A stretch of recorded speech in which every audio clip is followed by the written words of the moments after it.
Hello my dear student, आपका extension के practice set में स्वागत करती हूँ। चलिए शुरू करते हैं एक्सटेंशन के कुछ इम्पोर्टेंट क्वेश्चन जो पेपर की दृष्टि से आपके लिए बहुत इम्पोर्टेंट है। आपकी practice set TGT, UP, TGT, PGT करके एक प्लेलिस्ट बना दी जिसमें सारे प्रैक्टिस सेट आपको वहाँ देखने को मिलेंगे। तो देखिए, प्रसार शिक्षा का आधार है शहरी जीवन, शहरी कार्यकलाप, ग्रामीण जीवन, ये सभी प्रसार शिक्षा का क्या आधार है?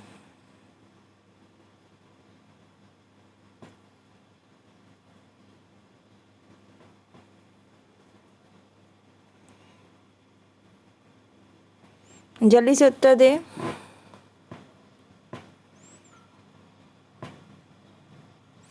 देखिए, प्रसार शिक्षा का मेन आधार आपका ग्रामीण जीवन है।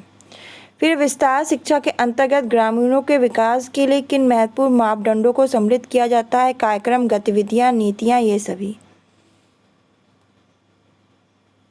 तो देखिए, विस्तार शिक्षा के अंतर्गत ग्रामीणों के विकास के लिए कार्यक्रम, गतिविधियां, नीतियां, ये सभी सम्मिलित की जाती हैं। गांव से शहरों की ओर पलायन करने का मुख्य कारण क्या है? शिक्षा का विकास, भौतिक लाभ, औद्योगिकरण, इनमें से कोई नहीं।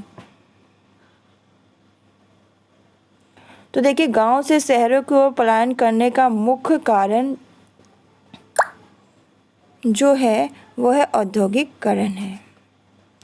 फिर नेक्स्ट है, विस्तार शिक्षा या प्रसार शिक्षा मुख्य रूप से दी जाती है पौर स्त्री पुरुषों को, कृषकों को, ए बी दोनों को, इनमें से कोई नहीं। तो देखिए, प्रसार शिक्षा या विस्तार शिक्षा हमारी मुख्य रूप से पौर स्त्री पुरुषों को और कृषकों दोनों को दी जाती है। विस्तार या प्रसार शिक्षा अंग्रेजी के एक्सटेंशन का हिंदी रूपांतरण है। एक्सटेंशन शब्द टेंसियो, गलत लिखा है इसमें, टेंसियो से बना है। इस शब्द को किस भाषा से लिया है? तो पूछा जा रहा है टेंसियो को किस भाषा से लिया गया है।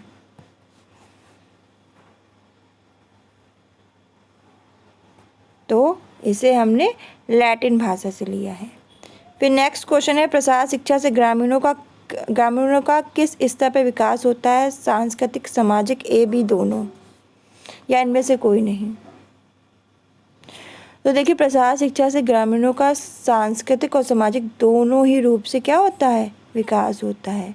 विस्तार शिक्षा में समावेश होता है पौर शिक्षा का, अनौपचारिक शिक्षा का, या ए बी दोनों, या औपचारिक शिक्षा का। देखिए, विस्तार शिक्षा में समावेश होता है आपका पौर शिक्षा और अनौपचारिक शिक्षा दोनों का। ग्रामीणों में नगरों की ओर पलायन घटनाक्रम को किस सदी में सर्वप्रथम अनुभव किया गया था? 19वीं सदी में, 20वीं सदी में, 21वीं सदी में, 20वीं सदी के उत्तरार्ध में। तो ग्रामीणों के नगरों की ओर पलायन घटनाक्रम को किस सदी में सर्वप्रथम अनुभव किया गया था? तो 20वीं सदी में। भारत में कृषि संबंधी अनुसंधानों को बढ़ावा देने के उद्देश्य से किस इंस्टीट्यूट की स्थापना की गई?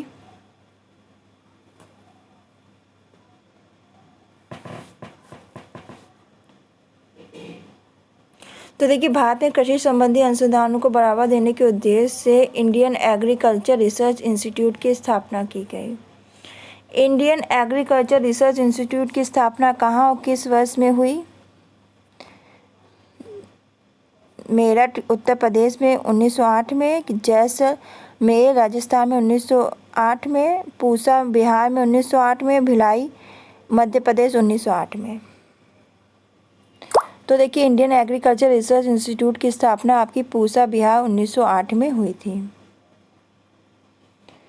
फिर आपका है कृषि शिक्षण पदाधिकारी प्रखंड विकास पदाधिकारियों तथा जिला स्तर पर ग्रामीण विकास से जुड़े कार्यकर्ताओं के नियमित स्नातक स्तरीय प्रसार शिक्षा का कार्यक्रम किस वर्ष में आगरा और नागपुर में प्रारंभ किया गया? 1956, 1955, 1957, 1951। तो वर्ष 1955। फिर नेक्स्ट है, ग्रामीण समाज के उत्थान को दृष्टिगत रखते हुए देश में 2 अक्टूबर 1952 को गांधी जयंती के अवसर पर किस योजना का शुभारंभ हुआ? तो देखिए, ग्रामीण समाज के उत्थान को दृष्टिगत रखते हुए देश में 2 अक्टूबर 1954 को गांधी जयंती के अवसर पर सामुदायिक विकास योजना का आरंभ हुआ। गृह विज्ञान प्रसार शिक्षा का शुभारंभ कब हुआ? 1955 में, 1954 में, 1957 में, 1956 में। तो गृह विज्ञान प्रसार शिक्षा का शुभारंभ वर्ष 1954 में हुआ था। स्वतंत्रता प्राप्ति से पूर्व ग्रामीण विकास की दिशा में प्रारंभ किए गए विस्तार कार्यक्रमों में शामिल है इटावा पायलट प्रोजेक्ट, नीलोखेड़ी विकास योजना, श्री निकेतन योजना। इनमें से कोई नहीं।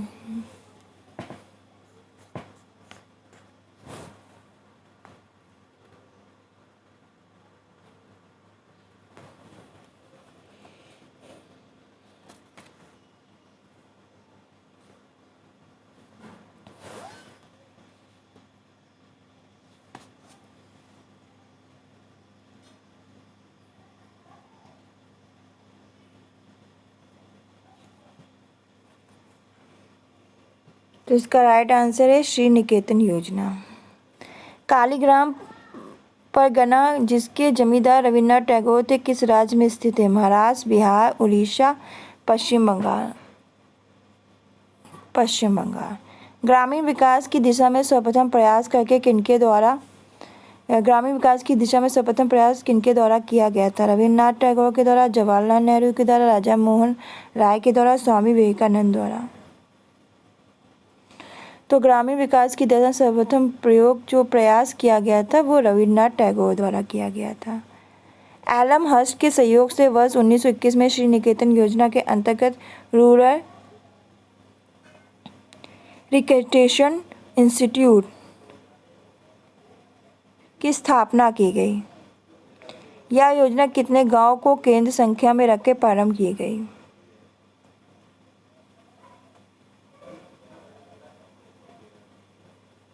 तो 8।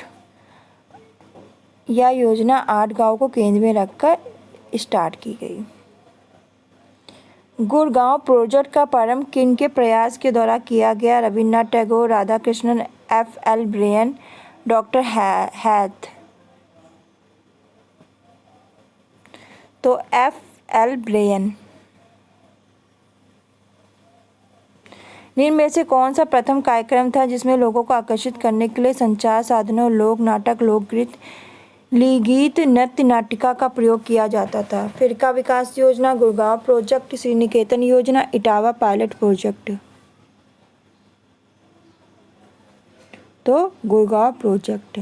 सर्वप्रथम अमेरिका में नगरीय पलायन को रोकने हेतु किस राष्ट्रपति द्वारा एक ग्रामीण आयोग का गठन किया गया था? तो सर्वप्रथम अमेरिका में नगरीय पलायन को रोकने के लिए किस राष्ट्रपति द्वारा ग्रामीण आयोग का गठन किया था? तो रोजवेल्ट। स्मिथ लीवर एक्ट कब पारित किया गया था? तो आपका स्मिथ लीवर एक्ट 1914 में पारित किया गया था। रॉयल कमीशन की सिफारिश पर imperial council of agriculture research की स्थापना कब हुई थी? वर्ष 1928 में। वर्ष 1948 में ग्रामीण विश्वविद्यालय की अनुशंसा किस कमीशन ने की थी? वर्ष 1948 में ग्रामीण विश्वविद्यालय की अनुशंसा किस कमीशन ने की थी? राधाकृष्ण कमीशन।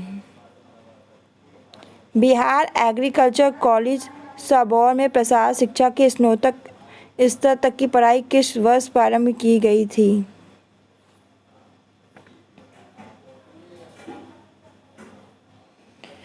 वर्ष 1955 से 1956।